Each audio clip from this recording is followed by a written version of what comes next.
Olá, meu nome é Guilherme Baldovino, eu sou mestrando em Música Piano Colaborativo pela Universidade de São Paulo, sob a orientação do professor Dr. Ricardo Balesteiro.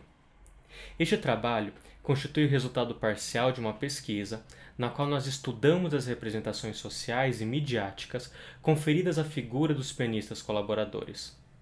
O interesse por este objeto de pesquisa surgiu da constatação inicial de que em muitos dos livros de cunho pedagógico escritos por colaboradores de destaque, tais quais Martin Katz, Robert Spillman, Gerald Moore, Conrad Boss e Algernon Lindo, há relatos e denúncias de situações de maus tratos sofridos no exercício da profissão.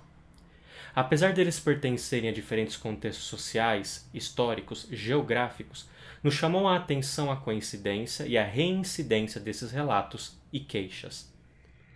A partir da comparação das falas desses pianistas, percebemos a existência de 3 eixos temáticos comuns: sobre o ensino do piano colaborativo, sobre as assimetrias relacionais entre acompanhadores e solistas e sobre o tratamento conferido pela mídia. Os autores são unânimes quando afirmam que tanto o público não muso quanto os colegas musicistas desconheciam as qualificações e as habilidades do pianista colaborador, projetando na profissão características e ideias que não eram condizentes com a experiência prática. No campo educacional, por exemplo, destacam que o pianista colaborador era visto como um pianista incapaz de executar o repertório solo, e por esta razão se dedicaria a um repertório musical de fácil apreensão e execução. Estas crenças seriam compartilhadas entre os estudantes, os professores de música e as próprias instituições de ensino, que criam que a única possibilidade para o desenvolvimento musical dos pianistas seria a prática enquanto solista.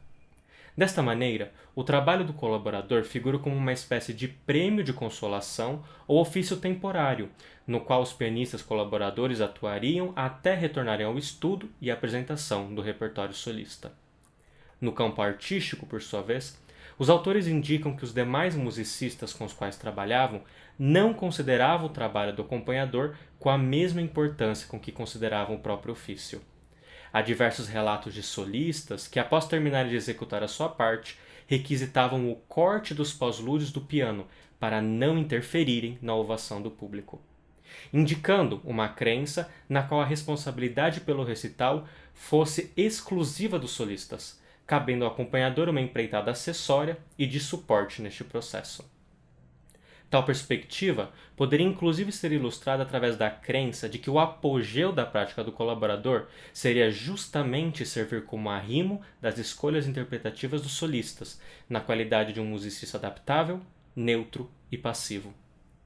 Paralelamente a este cenário, no campo midiático, percebemos denúncias constantes relacionadas à pouca visibilidade que as instituições promotoras de eventos dispensavam aos colaboradores. Moore, por exemplo, discorre acerca de um recital beneficente realizado no Royal Albert Hall, no qual, apesar de tocar com 3 artistas diferentes, ou seja, mesmo possuindo uma participação altamente significativa no evento aludido, seu trabalho não era considerado suficientemente relevante a ponto de ser divulgado pela instituição como o era o dos solistas convidados. Num segundo momento, nas ocasiões excepcionais em que o acompanhador era divulgado nas campanhas publicitárias, sua presença se fazia de uma maneira desrespeitosa e destituída de importância. Em conclusão, através da leitura e da comparação das narrativas, foi possível traçar alguns eixos temáticos comuns entre os autores.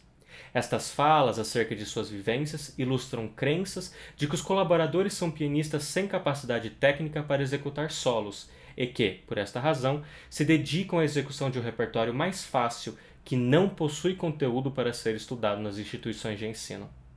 Como consequência direta destas crenças, os pianistas colaboradores seriam vistos como instrumentistas de segunda classe, abaixo dos instrumentistas com que tocavam e contribuindo insuficiente e imperceptivelmente para as apresentações musicais.